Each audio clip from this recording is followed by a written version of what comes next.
The Equitable Life Assurance Society presents This is Your F.B.I.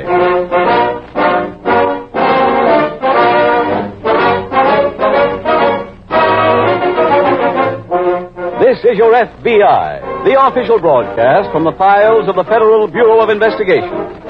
Transcribed and presented as a public service by the Equitable Life Assurance Society of the United States and the Equitable Society's representative in your community.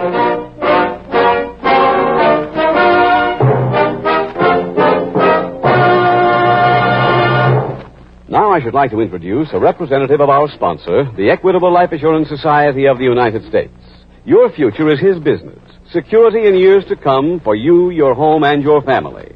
Tonight, our Equitable representative has a very timely message for the fathers and mothers of America. Mothers and fathers, as Christmas Day approaches, don't you find yourself thinking more of your children than at any other season of the year?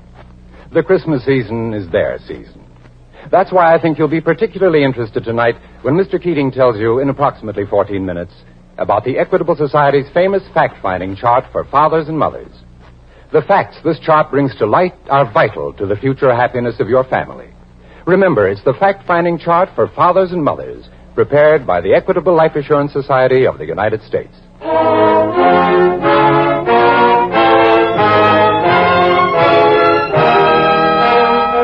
Tonight's FBI file, The Innocent Hostage.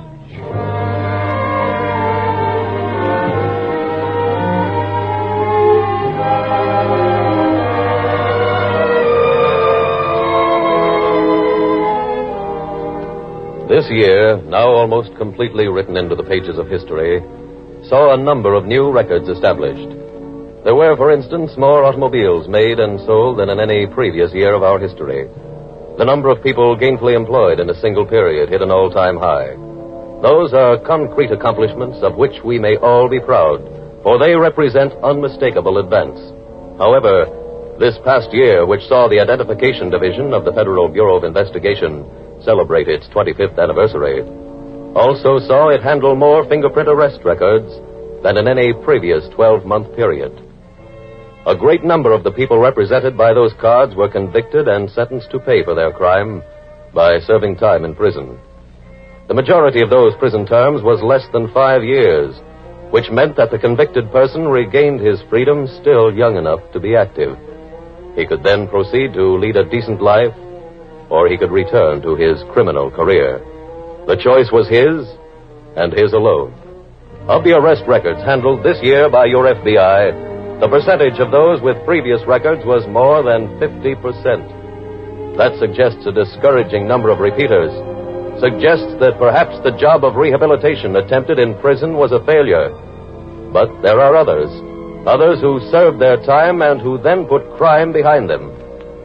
Tonight's case from the files of your FBI is a story of both kinds of ex-convicts, of one who had enough of crime and one who would never have enough, not as long as he lived.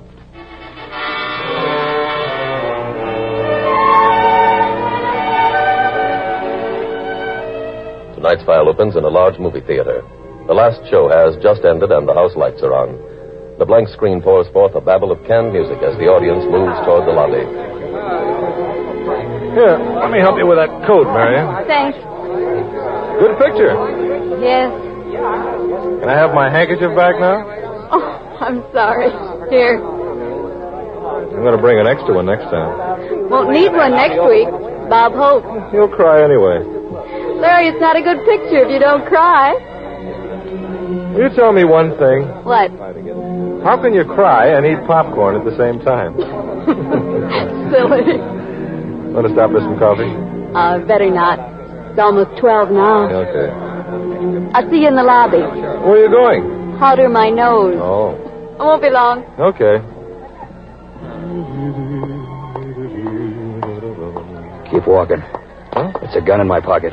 But Make a wrong move and it goes off. who are you? Walk. That's it. Where are we going? That car at the curb. What for? Somebody wants to see you. That's the car. All right, get in. But Get in! What is this?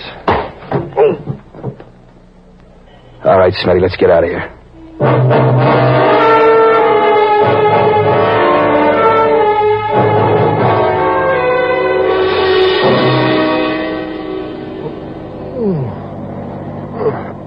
guy coming around? Yeah, sounds like it.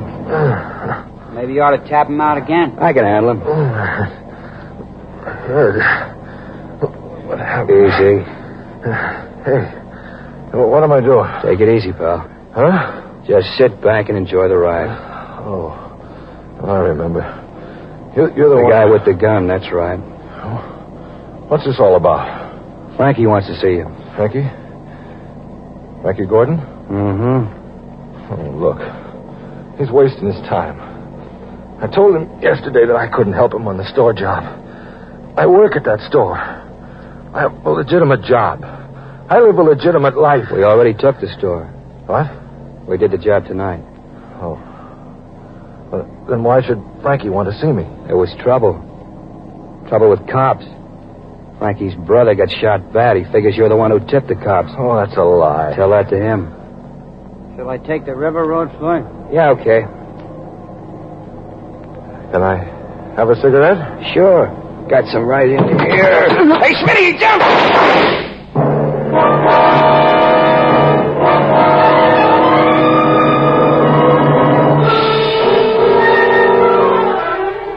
Meanwhile, at the local F.B.I. field office, Special Agent Jim Taylor is seated at his desk when Agent Roy Barrow approaches. Want to lift home, Jim? Oh, no thanks, Roy. I just got in. At midnight? Yeah, new case. Oh, want a hand? Oh, sure. Grab a chair. Okay. Well, what's the story? Morgan's department store was robbed tonight by Frankie Gordon, his brother Charlie, and two other men. When? About 9 o'clock. Two policemen just happened to be passing the store on their way home when the Gordons came out. Nice timing. Now, there was a gunfight. Charlie Gordon was hit bad, but Frankie hustled him into a car, and they got away. Who made the identification? The department store watchman. Anything on the other two? No, nothing. Well, what's our angle, Jim? Well, Frankie Gordon approached the watchman at the store and flashed counterfeit FBI credentials. Oh? He said the other man with him was an agent, too, and that they were going inside to try and trap some thieves. What? Yeah, Gordon had a real good story. He said the phone company called the FBI office to report that an operator overheard two men cracking the safe in the store. How could she hear that? Well, Gordon claimed the phone was accidentally off the hook. And the watchman went for it? Yeah, he opened the door. And when they got inside, they slouted him. You talked to the watchman yet? No, I got most of this from one of the police. The watchman regained consciousness for a little while, then passed out again. What was the loot? The day's receipts? Blue chips. All blue. A little better than $23,000. How about the getaway car, Jim? Well, the police got the license numbers. It pulled away. There's an alarm out on that now. There's also an alarm out on the Gordon brothers. Well, if Charlie Gordon was badly hurt, Jim, we might get a lead alerting doctors. Right. Let's start calling them now.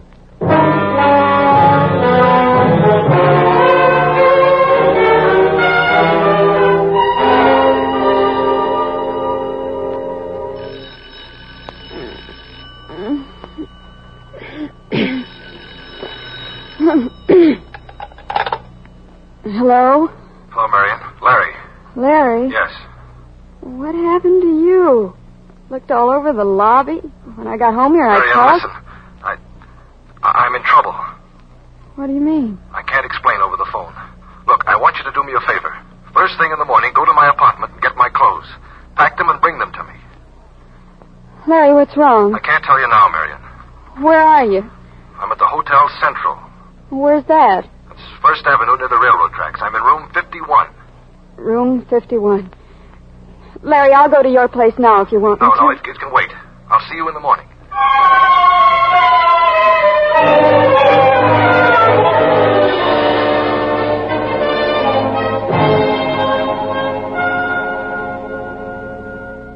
Anything come in on the Gordon alarm, Roy? No, not yet, Jim. I just came up with a new angle on this case. What's that?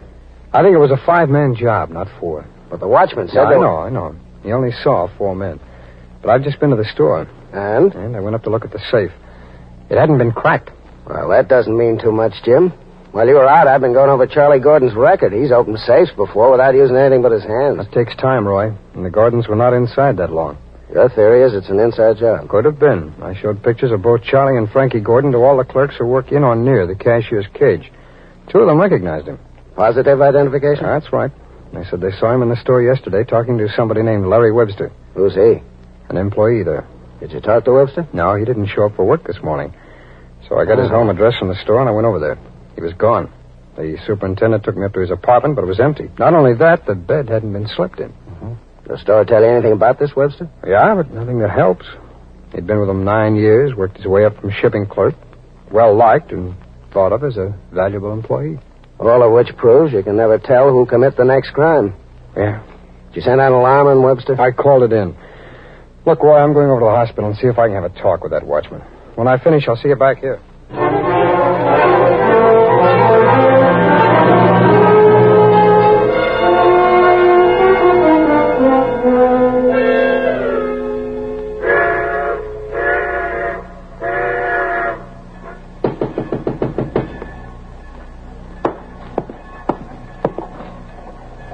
Who is it? Mary. Oh. Come in. Here, I'll take those bags. Thanks, honey. Larry, what's this all about? What are you doing in this hotel? I'm hiding. From who? Oh, a man who wants to kill me. Larry. He sent someone for me last night. He was in the theater lobby. He had a gun and forced me into a car. That's what happened. How'd you get away? As we were driving through the outskirts of town, I took a chance, opened the car door, and jumped out. Through some miracle, I wasn't hurt. Then I came back to the city and checked in here. But who is this man? Why should he want to kill you? Well, he's someone I knew a long time ago, Marion. I haven't seen him in for years. Came to the store yesterday. When I went out to lunch, I found him waiting for me. Yes? This man is a thief, Marion. Oh? He wanted the combination of the store safe. He asked me to get it for him. I refused. Because of this, he wants to kill you? No. You see, they robbed the store last night without any help from me. What? In the getaway, this man's brother was shot by the police. He blames me. Thinks I double-crossed him. Oh, Larry, you shouldn't be hiding here. You should tell this to the police. I just can't, Marion. Why not? Well, I'd have to tell how I knew this man.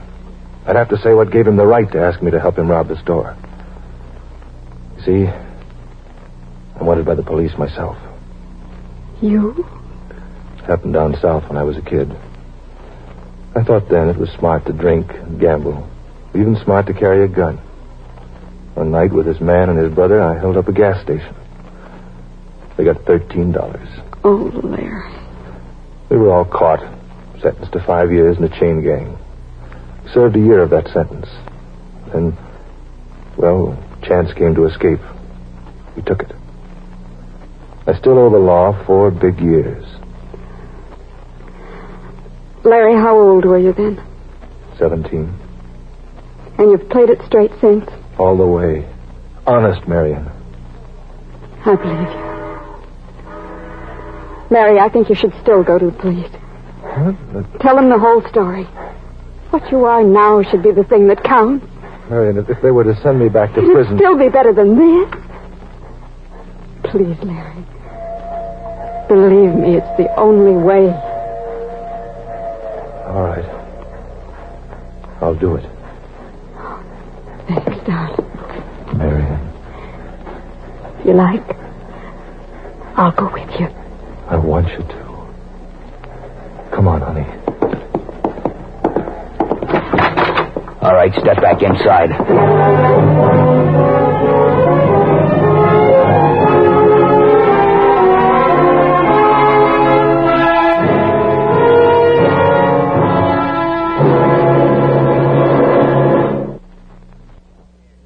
We will return in just a moment to tonight's exciting case from the official files of your F.B.I.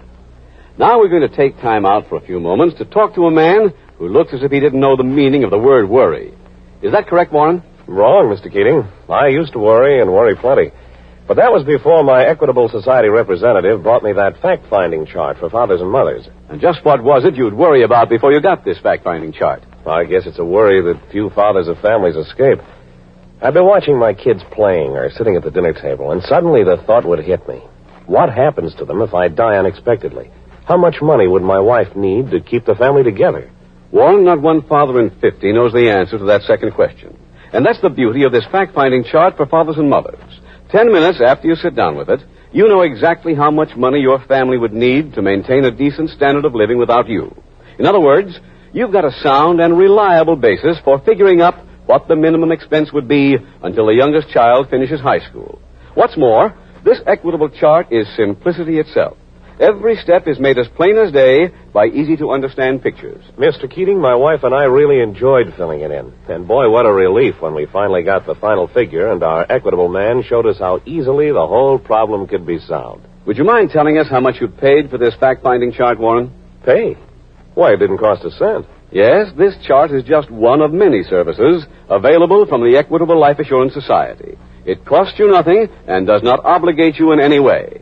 Just drop a hint to any representative of the Equitable Society, and he'll be glad to see that you get a copy. Or send a postcard care of this ABC station to the Equitable Life Assurance Society. That's spelled EQUITABLE. The Equitable Life Assurance Society of the United States.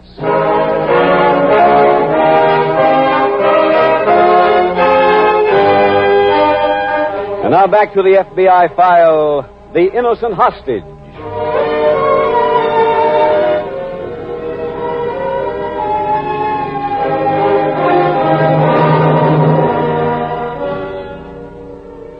There are axioms about justice in almost every language.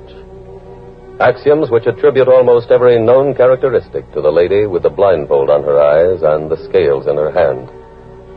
According to the tongue you speak, she is crafty, she is blind, she is truth, or she is fickle. The odd thing is that not a single one of the proverbs attributes to her what is certainly her greatest asset, compassion. Justice in this country is not a white, cold, impregnable marble statue. Here, justice is the law as written by human beings, the law as it is constantly being changed, modified, improved. Justice, as we know it, is a flexible instrument, and its greatness lies in its mercy. The ex-convict in tonight's case from the files of your FBI would have been better off had he known that. Had he realized that in our courts, any fact that is pertinent is weighed in those scales of justice. Any fact like the one that he had become a decent, law-abiding citizen who had taken his place in society and maintained it for 15 long years. Many a criminal has tried to wrap himself in the protective robe of justice and has failed. But for those who are deserving, there is no more secure haven. If there is anyone within hearing of this program who faces a dilemma comparable to the one faced by the ex-convict named Larry Webster, take the advice of the Federal Bureau of Investigation. Advice which tells you that your mental and physical safety will best be served by doing one thing. One simple thing like calling your local police.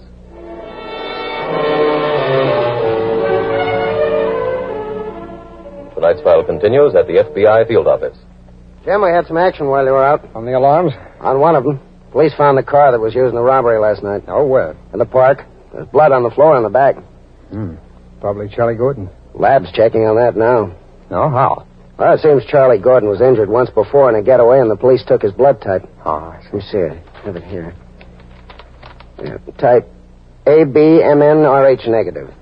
Hey, that's pretty rare, isn't it? According to the lab, only about one person in 5,000 to 6,000 would have that same grouping. Yeah, that'll be good enough. Meanwhile, we've got 2 new alarms out. On whom? George Smith, alias Smitty, and Floyd Crawford. Front of the car was loaded with their prints. Who were they, right?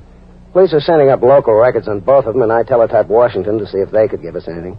Yeah, that's fine. I only wish I had as much to report on my interview with the watchman. You draw a blank. Yeah, all he told me was what we already know. How the Gordons got into the store, what happened to him, and what he told the police. We might be able to locate the Gordons through something in Smith or Crawford's record, Jim. Well, that's our best chance at the moment, Roy. Come on, let's get on to teletype and wait for an answer from Washington.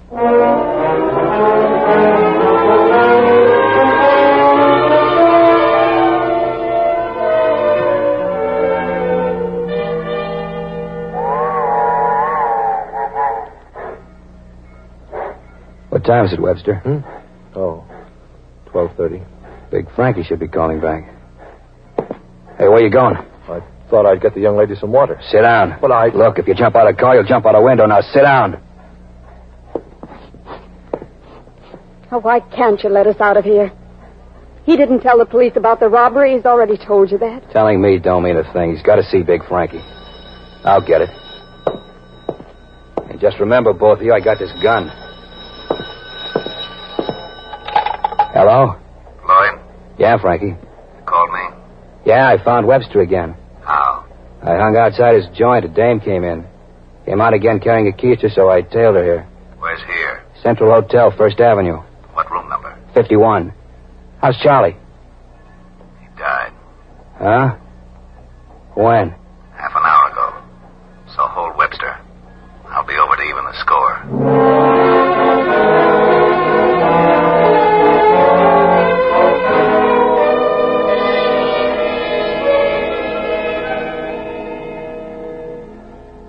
No luck with those addresses, Jim. You checked both of them already, Roy? Well, there wasn't much to check. Last address on Floyd Crawford's arrest record is now a vacant lot. That takes care of that. And Smitty moved from the address we had about 8 months ago. We get more dead ends in this case. Well, we've got one angle that's alive yet. Like what? You remember me mentioning Larry Webster this morning? Uh-huh. Fellow from the store. Yeah, that's right. I took a chance and wired Washington to see if they had anything on him. Well, they must have records on 100 Larry Websters. Well, I sent them a description. Oh. This just came back. Webster escaped from a chain gang 15 years ago. That's the last entry? Yeah. Jim, 15 years is a long time. Maybe the description fit another Webster. Maybe it's it's the not... right one, Roy. Listen to this last line here. Webster effected his escape along with 2 of his fellow prisoners, of Frank and Charles Gordon. Oh. Well, how about a picture in Webster? The store didn't have one, but Washington is sending along the lineup photo from the files. I hope he hasn't changed too much since then. Well, we'll just have to take that chance. Have you talked to the SAC about this? Yeah, he says it's okay to give the papers pictures on Webster, the 2 Gordons, Floyd Crawford, and Smitty. That ought to pin them down if they're still in town. Yeah. Roy, why don't you check the stores and saloons in Webster's old neighborhood?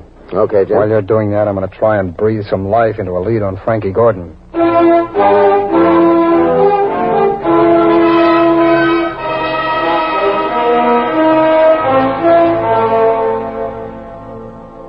Any luck running down Larry Webster, Roy? No, Jim. I think I checked every Webster except Daniel. Well, then we're even. I just finished combing through the records at police headquarters. I covered everybody who was ever arrested here with Frankie Gordon. Say, Jim. Yeah, what?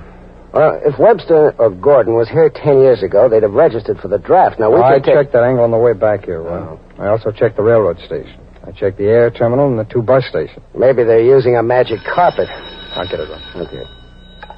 Special Agent Taylor speaking. Atkinson up in the lab, Jim. Oh, yeah, Doc. That blood we were working on for you. Yeah?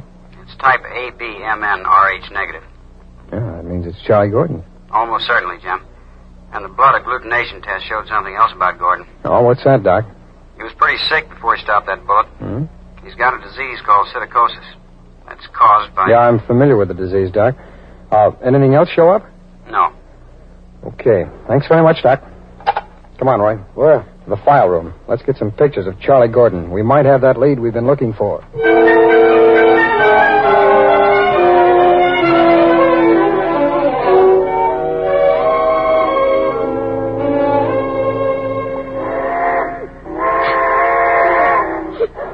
When did he say he'd be here?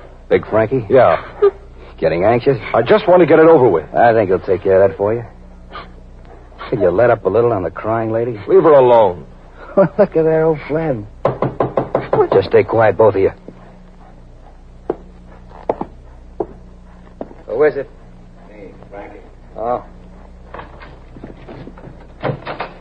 Come on in. Fine.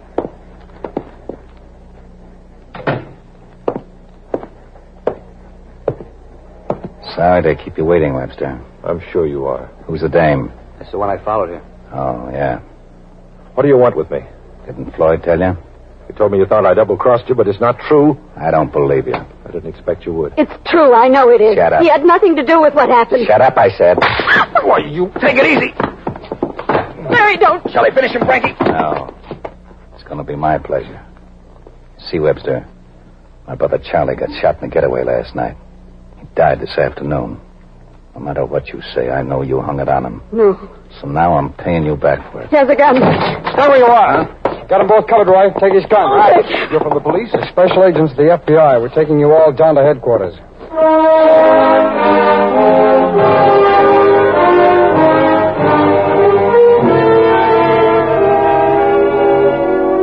Frank Gordon, Floyd Crawford, and George Smith, alias Smitty, were turned over to local authorities. They were tried and convicted of armed robbery and each received a sentence of 25 years. Larry Webster was released on probation and allowed to return to his fiancée and to his life as a decent, law-abiding citizen. The phone call from the FBI laboratory, which told Special Agent Taylor that Charlie Gordon had psittacosis, was the clue which led to the solution of tonight's case. Agent Taylor was familiar with the fact that the disease can be communicated to a human being only by an animal, by a parrot in virtually every instance.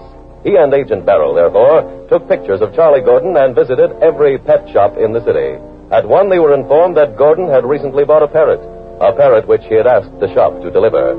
As the two special agents approached the address, they saw Frankie Gordon drive away, accompanied by the man they recognized as Smitty. The two agents followed him to the Hotel Central. And so, once again, the crime laboratory of the Federal Bureau of Investigation, a lab which renders its services to every special agent and also to every local police department in the nation, was able to supply the vital clue which led to the apprehension of dangerous criminals.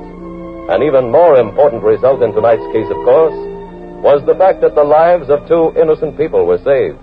Two people who owe their very existence to the tireless workers in the FBI lab, who have made science perform the same function as every department of the Bureau.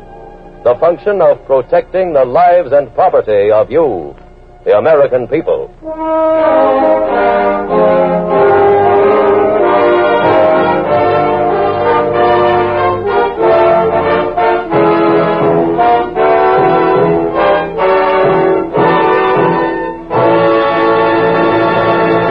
In just a moment, you will hear about next week's exciting case from the files of your FBI.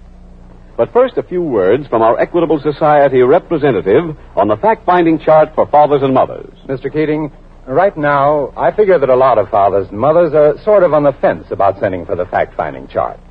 Well, all I've got to say to those folks is this. What have you got to lose? There's no charge, no obligation. On the other hand, there's a very good chance that this equitable chart can be of real and permanent benefit to you and your family. Phone one of us Equitable Society representatives. Or send a postcard, care of this radio station, to the Equitable Life Assurance Society of the United States.